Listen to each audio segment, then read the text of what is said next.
Hi guys, I'm Professor Payne. I wanted to post a quick video highlighting possibly the most important features of the course to make sure that you guys get started on the right track here. So if you haven't already done so, you should click on Start Here and read through the course orientation. I know there's a lot of information there, but that way you're starting out aware of every aspect of the course and you won't have any surprises. All right, but some really useful stuff I want to point out here. So if you click on Syllabus and Course Info, you'll get access to this calendar, which will help you keep track of exactly what is due each week. So due dates are always on Mondays. So your first due date is going to be Monday, June 12th. This column on the right here lists exactly what's due each week. So in the week starting June 5th, you'll be working on these sections. And these are the items that you'll need to turn in by the end of the week, which I'm counting as 11:59 p.m. on Monday night. So you kind of have a 24-hour grace period there. You have all day Monday to finish up the material from the previous week. But so these items are what's due June 12th, and then these items are what's due June 19th, and so on. This way you don't miss any assignments. You can maybe make a copy of this and tape it to your wall near your computer or your refrigerator or whatever, and kind of check off the items as we go, as you work through them, so you make sure that you don't miss any assignments. A lot of students overlook these written assignments. But in the summer, so I usually require a proctored midterm and a proctored final. In the summer, I only ask you guys to come to campus to take the final because I know people are traveling and stuff. But these written assignments give you the best practice for the final exam, which is in a written format.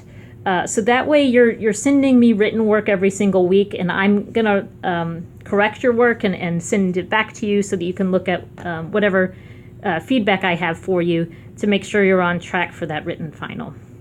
Okay, so definitely make sure you use the course calendar. That's the first thing. Now I wanted to point out something in the homework. Here's an example of a window containing your My Math Lab homework, or one My Math Lab homework problem.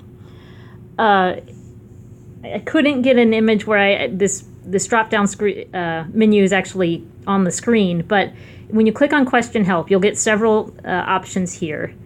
Help me solve. This is very popular, I know. But what I wanted to make sure you're aware of is the Ask My Instructor option, which you'll get when you click on Question Help. That sends an email to me with a link to your problem, and I'm able to see any answer that you've typed in. Maybe my math lab has marked you wrong the first time and you're not sure why and you'd like me to look at it.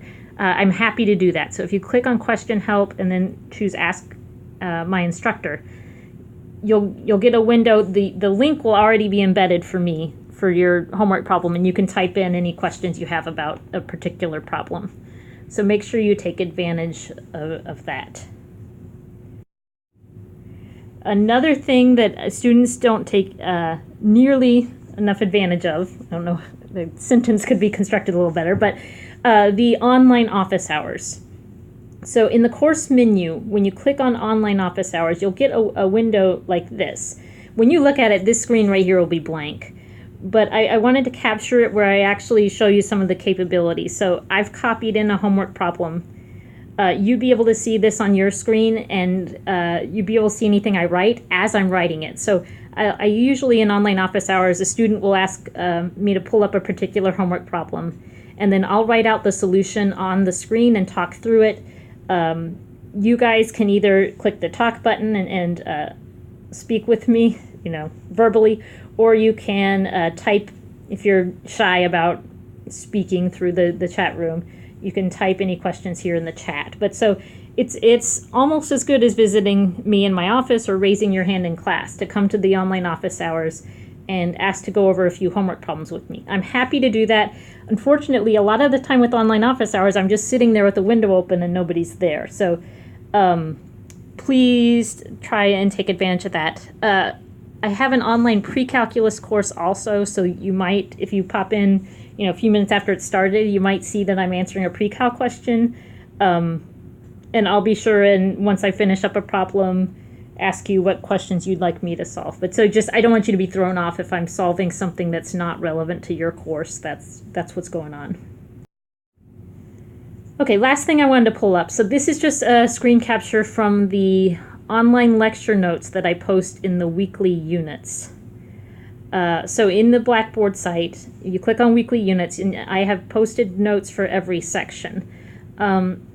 I've tried to include as many video examples or video explanations as I can generate. This is only my second go around teaching this course online, so I don't have as many videos as I wish I had, but I'll be adding them as I go along. And feel free and email me during the week and say, there's no video explaining this kind of problem, could you post something? And I'd be happy to do that. I'm happy for you guys to let me know which topics could use a little more, which topics could use maybe a video. But so your written assignment questions I have embedded in your online lecture notes so that you can be kind of reading through them, and then I have copied in the relevant written assignment question right where it belongs in the notes, right next to the information that should help you with that problem. So it's best if you do these written assignment questions kind of as you're reading through the notes for the week. Stop and then go ahead and try and work this problem. It might be like a first draft and you're not real sure about it and you just read further and then come back to it later, or email me for help. I'm happy to help with these written questions. You're not cheating if you ask me for help. Worst I'll say is, here's something similar, I can't help you with that exact problem, but often I am willing to help with the exact problem. I want you guys to understand the problems so that you're able to do well on your final exam. Okay, so that's all I have for you. Sorry about that. That's all I have for you. Feel free and email me with any questions as you get started with the material this week, and hope we have a great summer term.